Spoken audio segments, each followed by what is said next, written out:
RingVille episode referee Stephen Dumeng.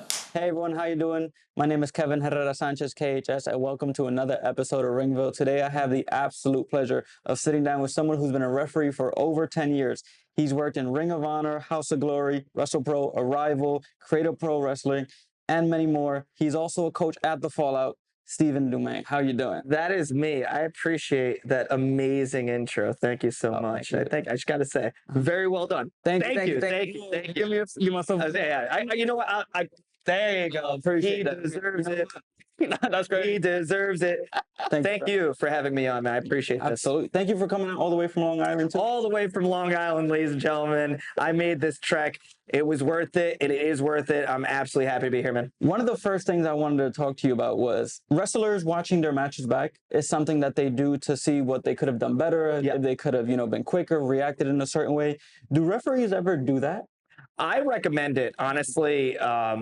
I would strongly suggest it for anyone. Honestly, it doesn't matter what position you are in wrestling, whether you're announcing, refereeing. I mean, I stress that to all the students at the Fallout Shelter and every other student I meet in various other places. I think it's just a good rule of thumb, man. I'm very meticulous. I'm always watching back my footage. I was watching back my footage as recent as last night from Creative Pro. Toxication, I believe the name of the event was. And that was in Lynbrook, Long Island, New York, man. And I got to work with a who's who of talented people, as I usually do.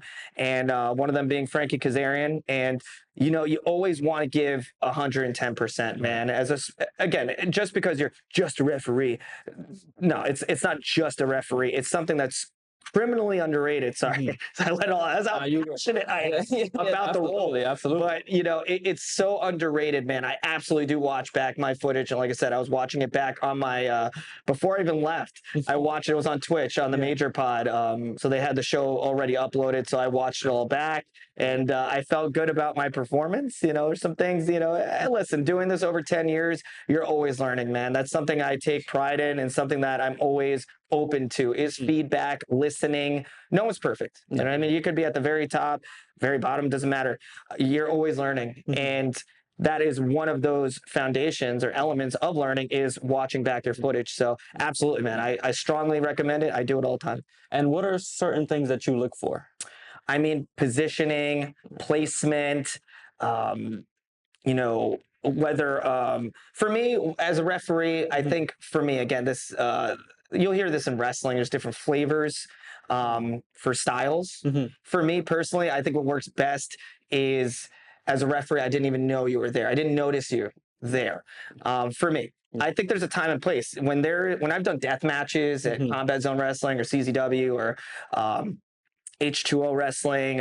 When I've done those big death matches, that's redundant, deathmatch matches, at like even Beyond or whatever, those flaming tables or someone getting like, I remember Jessica Havoc and Su Young, they did like a tombstone pile driver from the second rope through like, there might have been a trash can involved. Something like that. It's like, oh my goodness, that kind of reaction, that's when I'm like, holy moly. Yeah. Or if it's like, I've gotten to work with Orange Cassidy a number of times throughout my career. And I mean, heck, I even given Chuck Taylor a hip toss, and Orange Cassidy gave me his strikes. And let me tell you, those hurt a lot.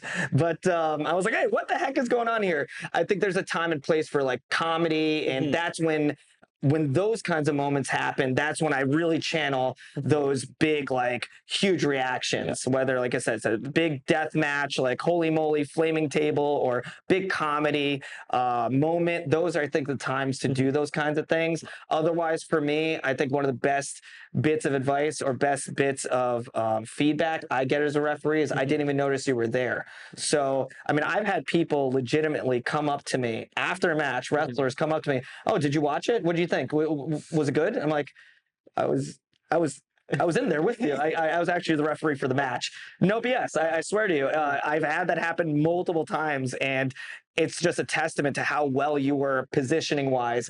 And again, being out of the way, being out of sight, out of mind. For me, again, what's worked best has gotten me all the way to the top.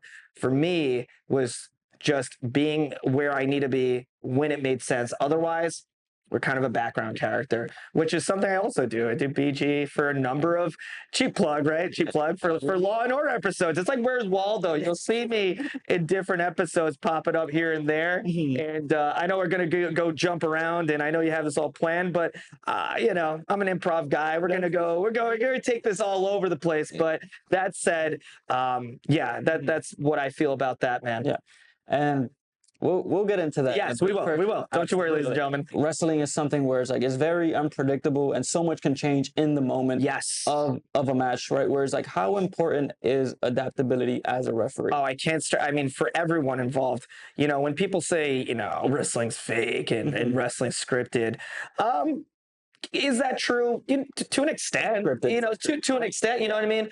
Do people stick to the script? Do injuries happen? Yeah.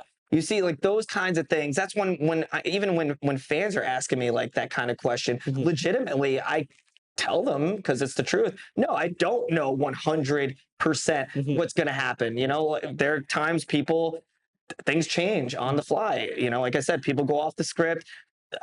Endings change, injuries happen. You know, we don't account for any of that stuff happening, of course, but at the same time, that's where the adaptability comes in so much, because you have to be able to improvise. You have to be able to work around whatever happens, whether it's an injury, whether the lighting blows out, whether the microphones stop working. You know, you got to be able to assist people. Sometimes things need to be in a certain position, or I need to be looking in a certain direction, or someone else is supposed to be involved, but they're not there yet. You know, those kinds of things you have to be ready to make work regardless of what happens. So yeah, I stick to that, man. You never truly know what's going to happen, and you have to adapt. I can't stress that enough, no matter what role you're doing in this business. Adaptability, I think, it's a skill that it's tough to teach. And you can't wait. So wait a second.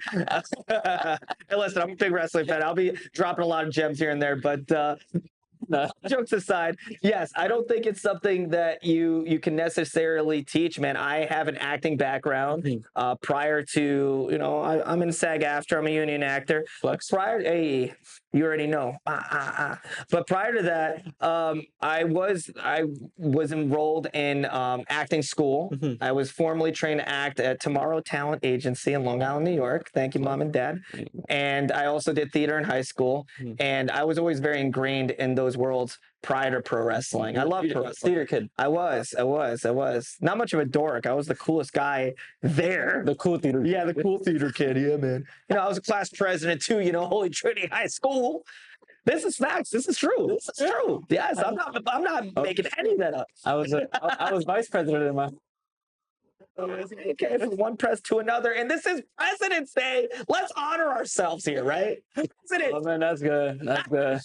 Not shade, but yes, this is the having a personality, being able to talk, being able to read people's emotions, even as a referee, is so important, man. Because when I have those big 1-2s, like it's like 2.99, and I'm looking at the wrestler, and the floor cam is on us, and it's like just a 2, and they're like, you know, oh, as I lose my cool Pokemon hat, you know, they're doing this whole thing. I'll even show you, like, oh my goodness, you know, I can't believe that ref, that was just a 2, and I'm like, yeah, he got the shoulder up. It's just a 2. I'm looking at the bell keeper. Just a 2. He got the shoulder up. Those are big moments, man. And that's what makes the storytelling that much more emphatic. That's what makes the moves that much more emphatic. Even as a referee, it's so important, because if your cadence is like, you know, your form and the way you count, like the time in between. For me, it's like 1 Mississippi, 2 Mississippi, 3 Mississippi.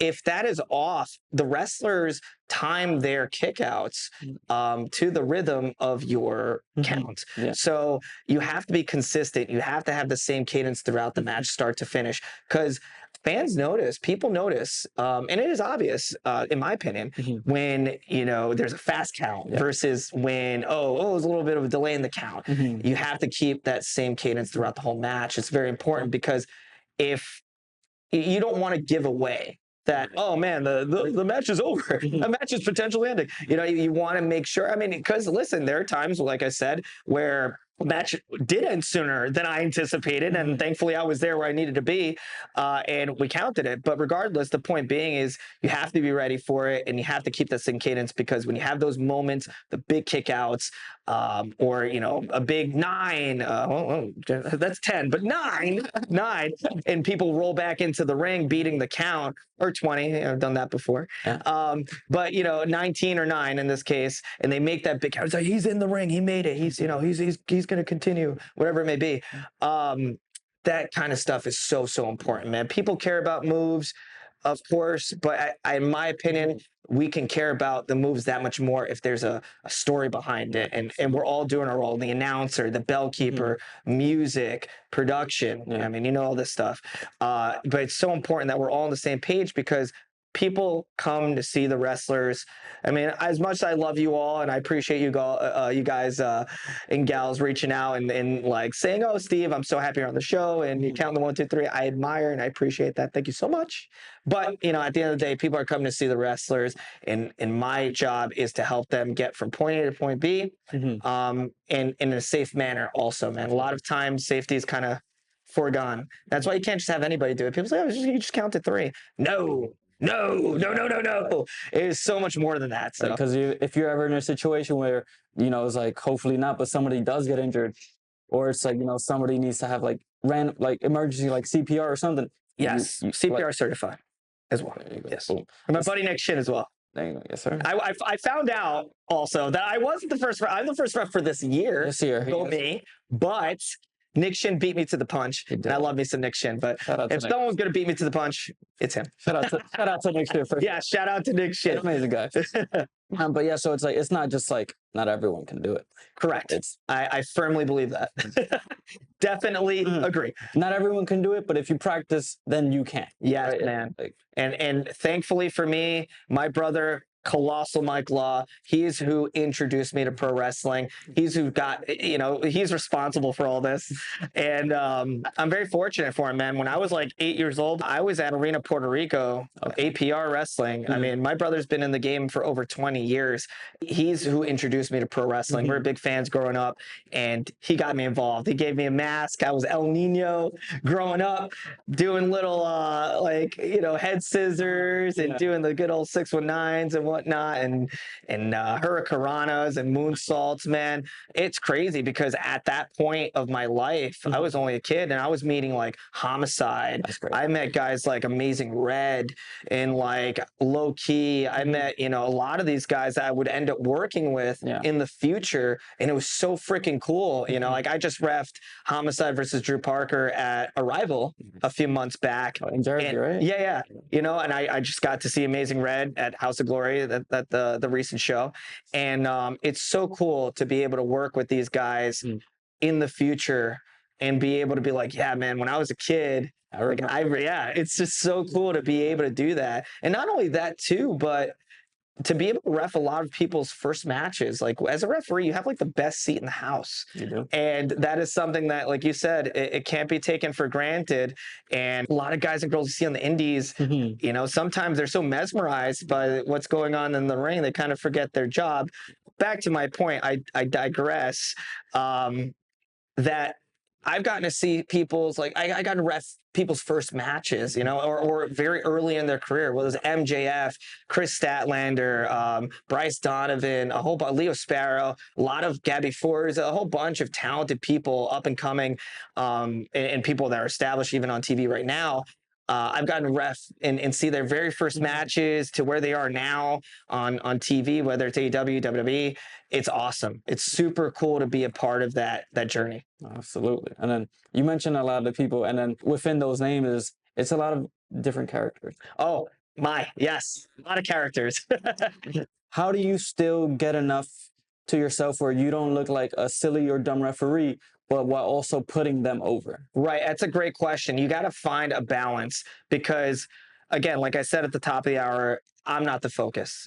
People aren't paying to see me, although I know who you are. All jokes aside, I get it. No one's coming to see me to count to 3, which is totally why I feel like I've excelled at my job, because I'm here for them, and that's what it should be. You know what I mean? And you want to make sure that you're not taking away, in my opinion, but at the same time you remain authoritative. So when a heel gets in my face and they're like, ref, that was a 3, what the heck, you know what I mean? And they're jaw jacking with me. Yeah. And they're still getting towards me. You know, I still have to respect that they're a bigger individual. Even if they're smaller, I still need to make them look bigger. You know what I mean? Because they're the threat, they're the wrestler. I'm just a referee. And I mean, what can I do? So, you know, in RPG terms, I'm a huge gamer, as you might have maybe noticed. In RPGs, like we I don't know, I have like 2 HP. You know what I mean? Like I'm gonna get 1 gust of wind, and there goes Ref Steve Dumeng. He's done. You know what I mean? The wrestlers they have different health bars. You know what I mean? Different stats, different abilities than say a referee, and you have to kind of respect that and make that the point, because again, you have to make them the focal point, the show, and you work with them, and you still got to show your authority. You know, I always, you know, hopefully I didn't just botch the microphone, but you know, you got to point to yourself. You got to tell them. You got to show the authority. Hey, you better back it up, all right? You got to show those hands and make sure you keep your ground. But at the same time, if it's an imposing individual, you know, you got to back it up a little bit too, because I'm not trying to get decked, although I will disqualify him. But that said, you don't want to overstep boundaries, because if you're too much, if you're getting too involved, you're taking away from the performance, and now the focus is on you. You know what I mean? And I think one of the worst things for me as a referee is, oh man, I noticed the referee more than the wrestlers. I think that's a big problem. Yeah, so. It's funny that you mentioned the 2 HP.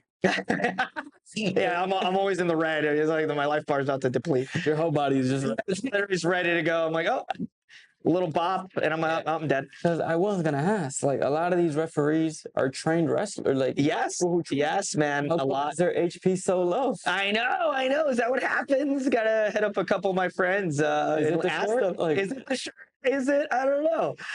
You know, a lot of the WWE officials you see today, former wrestlers, Eddie Arango being one of them. Great dude, man.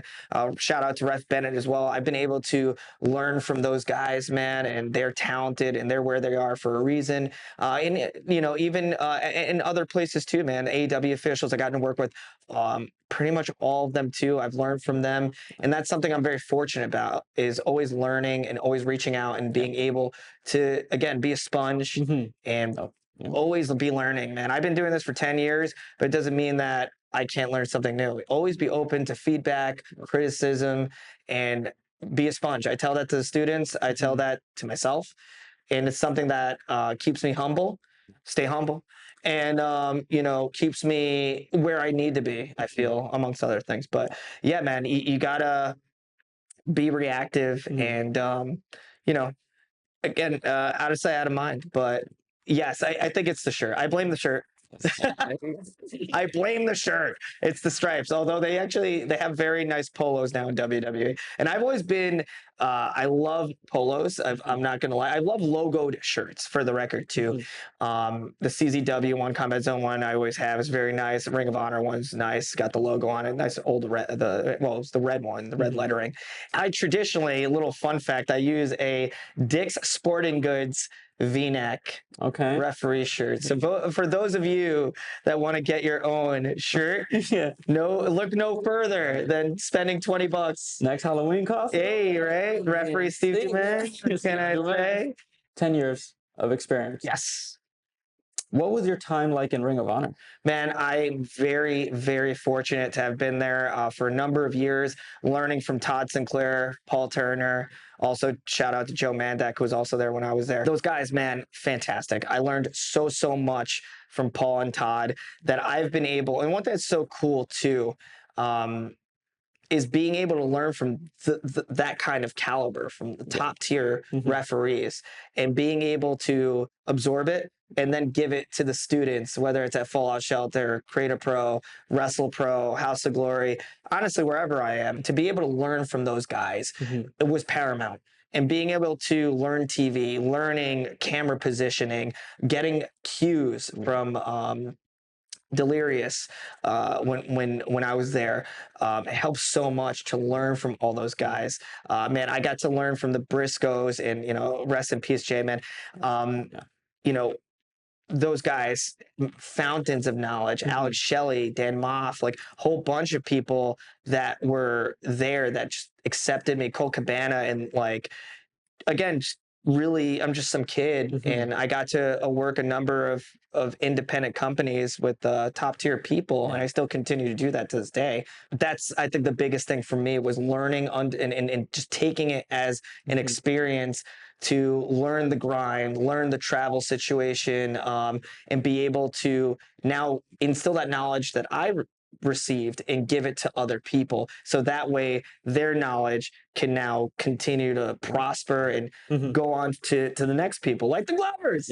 I love those guys. I know they were here before. Great guys, and that's the kind of thing I definitely admire and I appreciate, and that's something I get from my mom, man. Like, my mom's not with us physically here in person, but I always feel her energy. I always feel her motivation, man. My mom and my dad came here from Puerto Rico with nothing, and to get 4 kids through high school and college, Catholic schools no less, and that certainly isn't cheap.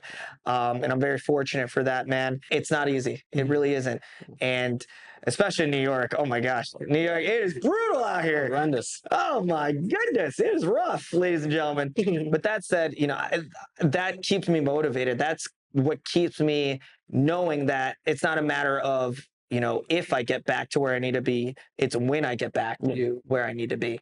And my mom's motivation is huge in that. My mom's energy, I always feel it flowing in me. I always feel it. I resonate it. I want to give it to others. I have a third job, man. I work with adults with disabilities, which is something that's so near and dear to me. I've been doing it for about 4.5 years.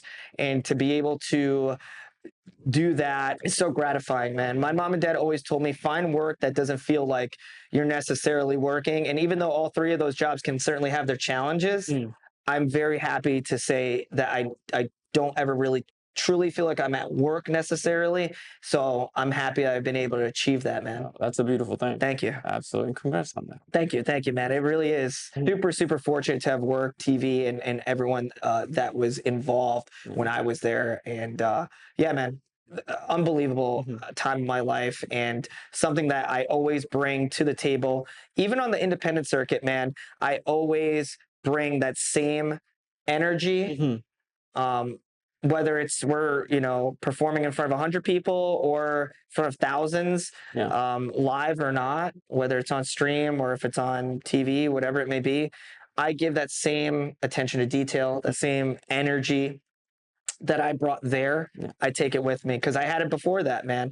And that's something that it gets taken for granted. I feel like as a referee, people are like, oh, yeah, you just counted 3, right? No, I can't stress that enough. It's so much more than that. It's, again, making sure everyone involved is safe, making sure that, you know, you guide people from point A to point B, making sure that you're a messenger, you know, you're giving time cues, you're giving, you're checking up on, oh, you know, face this camera, make sure you're looking in this direction. And also, again, too, just enforcing the rules too.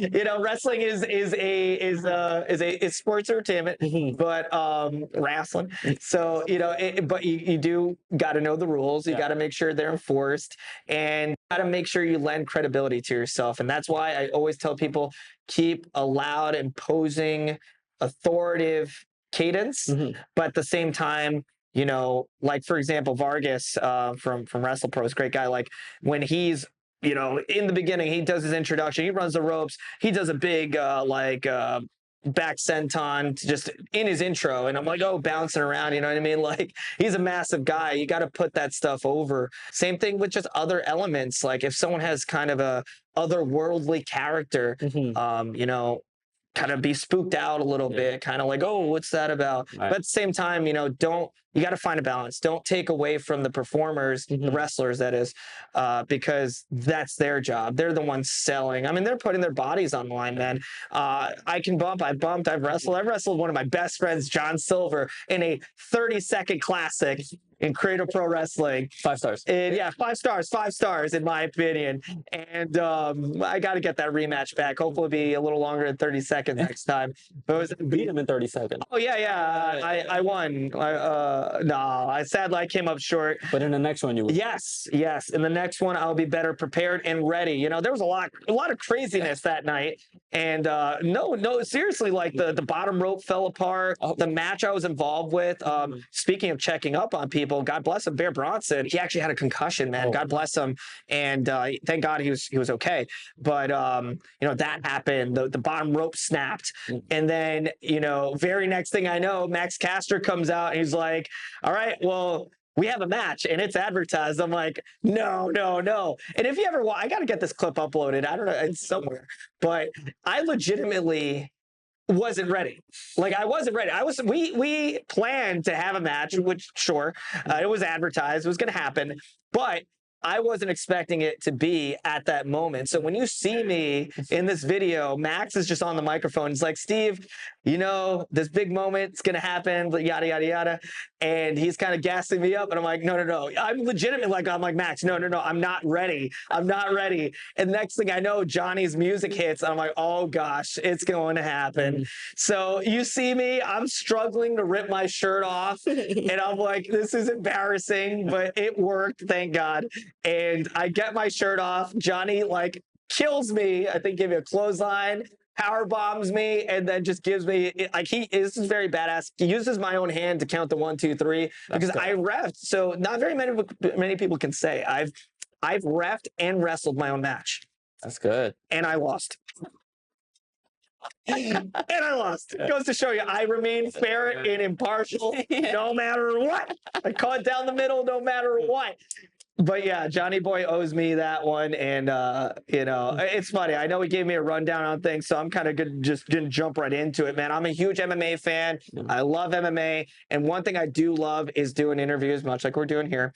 And it's been great to have been in your seat doing interviews with people like former UFC welterweight champion Matt Serra and former UFC light heavyweight champion Glover Teixeira, former UFC featherweight champion Aljamain Sterling. I've been where you were interviewing those guys, and I actually need to do more of that. It's been a little while with 1495. Yeah, 1495. Yep, good friends. Stacey Ray Poldesi, always appreciate you. With your show, The Mixer. Yes, right? That's mine. Yeah, on YouTube. Yes, it is. Yes, and on any of the 1495 platforms. When did you start? I was like, hey, I can interview people. And it's like, how did that process come to be? Yeah, so, and the only reason why I even mention it is because John Silver is a big MMA fan. If you don't know, now you know. I am too. So we talk about the fights all the time and bounce different predictions off each other. And that said, my theater background and my just willingness to learn and be involved, like prior to doing the interviews for 1495 in the MMA world, I worked with my buddy AJ Pan, a good friend of mine. We did, for 1495, we did wrestling related interviews. And I think that's really what helped me kind of be in that direction because, dude, when I was never supposed to ref. The very first show I refereed at, I was actually going to do media. Really? So I'm an English major, radio, TV, film minor, and Hofstra University, 2012. I was going to just do like write-ups of the show and like be a Dave Meltzer type and review and whatnot. And no BS, like I want to say this is probably like maybe an hour or two before, or maybe a little less, before bell time.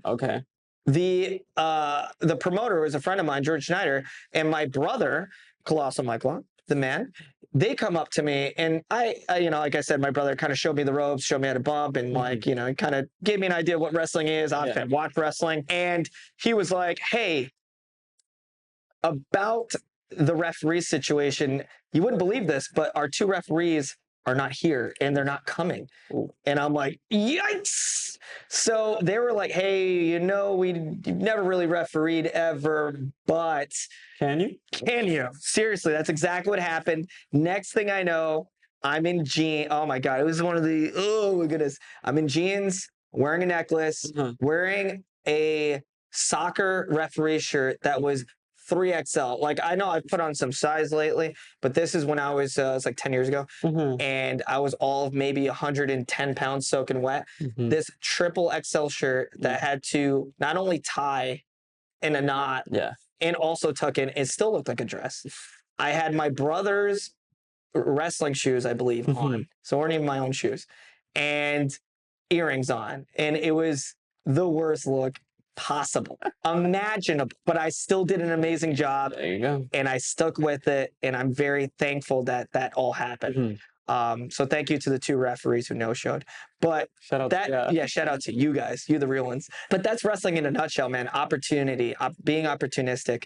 But yeah, I was always supposed to do media, and I was going to do interviews as well.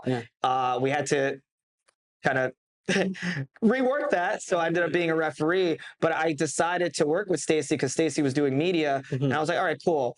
I like to wear multiple hats, like this Pokemon one, and I definitely like to be involved in as much as possible. So I was like, oh, cool. I have a pretty good voice. I've done interviewing in other realms. Let me pursue that and see what the MMA world, something I'm also passionate about, is something I can really, delve into. And thankfully, it was able to work out. So that's really how it all kind of fell into place. 10 years in wrestling, so you've had a very long career, a very rich career. What are some of your proudest accomplishments? I mean, sharing a ring with Mick Foley in Alaska is probably one of the coolest things I can say, period. I remember I met him in Levittown as a fan. That was definitely one of the coolest because it was so random. I'll never forget too, I was asking, because Mick Foley, when we were in the locker room, he mentioned that he got to that Alaska show, which we did for Wrestlepro, that he was able to do a show in all 50 states, which is also one of my personal goals. That is a good I'm 24 of 50, so 3 countries. We got Canada, England, United States, so 3 countries down. I got to cross off Mexico. Surprisingly, I haven't done that. But 3 countries, 24 states, and I'm nearly halfway there. And he got to do all 50 states, and that was like, that's awesome. That's incredible. And he was mentioning that about Alaska. So one thing I'd asked him too, I was like, how did you get like Wyoming, random, do they do wrestling in North Dakota? Yeah, like these random places. And I guess what he was telling me is before he went to WWE, right? I guess it would have been WWF at that point. He was able to get those kind of random states out of the way by working with promoters and whatnot. And I guess, he was able to do all the rest with WWE E or F, and which is awesome. And then he did the final one, the 50th state with us at Wrestlepro, which was super cool. And to be able to, he was the guest enforcer for that match. So I was the referee. MJF ended up popping me, and Mick Foley came in and counted the final pinfall, which was really cool to be able to do that. So that was awesome. Obviously, working for Ring of Honor was huge. It's definitely one of my favorite things in my career. Very happy to have done that off a tryout, no less, man. And that's the thing too, man. Work hard. The grind never stops. The motivation's always got to be there. The hunger's always got to be there. The positivity's always got to be there.